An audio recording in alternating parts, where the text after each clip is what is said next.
புரட்சி தலைவர் doctor MGR Chennai central station பேரு. ஒரு நாளைக்கு கிட்டத்தட்ட 400 ட்ரெயின் இங்க இருந்து கிளம்புது. ஒவ்வொரு ட்ரெயின் கிளம்பும் போதும் சென்னை புரட்சி தலைவர் டாக்டர் எம்ஜிஆர் ராமச்சந்திரன் அவர்கள் பேர்ல சென்னையில இருந்து கிளம்புற ட்ரெயின் ஒரு நாளைக்கு கிட்டத்தட்ட 5000 தடவை அவரோட பேர் அனௌன்ஸ் பண்ணிட்டே இருக்காங்க. அப்படி வாழ்றதுன்னா அப்படி எப்பேற்பட்ட வாழ்க்கையா இருக்கும், அவர் எப்பேற்பட்ட மனிதரா இருக்கும். அவரை நம்ம இங்க கொண்டு வந்து சேர்க்கணுங்கிறது சாதாரண விஷயம் இல்ல. நல்லா அழகா சொல்லிட்டு இருந்தாப்ல. ஒருத்தர் பத்தி விசாரிச்சோம்னா ஒரு 10 கதை சொல்லுவாங்க சார். அவரை பத்தி மட்டும் விசாரிச்சா எங்க போனாலும் கதை கதையா வந்துட்டு இருக்கு.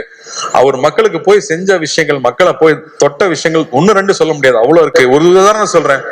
அவருடைய கான்வாய் போயிட்டே இருக்குமா ராதாகிருஷ்ணன் ரோட்ல. அப்ப கால் இல்லாத ஒருத்தர் அங்க டெய்லி நின்னு கால்ல பாப்பாராம் கார் போகும்போது. எப்ப டெய்லி காலில் நிக்கிறியா, எதுக்குப்பா இங்க நிக்கிறான்னு கேட்டதுக்கு அவரு உன்னை பார்க்கவா போறாரு, வண்டி வேகமா போகுதுன்னு சொன்னதுக்கு அவர் சொன்னாராம், கோயிலுக்கு நம்ம போறோம், சாமி நம்மள பாக்கணும், நான் போறோம், நாம தானே சாமியை பார்க்க போறோம், நான் தான் அவரை பார்க்க வந்தேன்னு சொன்னாராம். இப்படியே போயிட்டு இருந்த கார் ஒரு நாள் நின்று இருக்கு.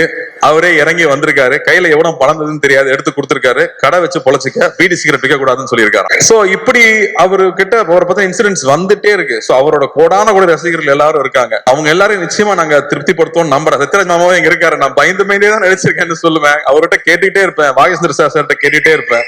ராஜ்கிரண் சார் கிட்ட கேட்டுட்டே இருப்பேன். சோ ரொம்ப சந்தோஷமா இருக்கு இந்த படம் வெளியே வருதுங்கிறது.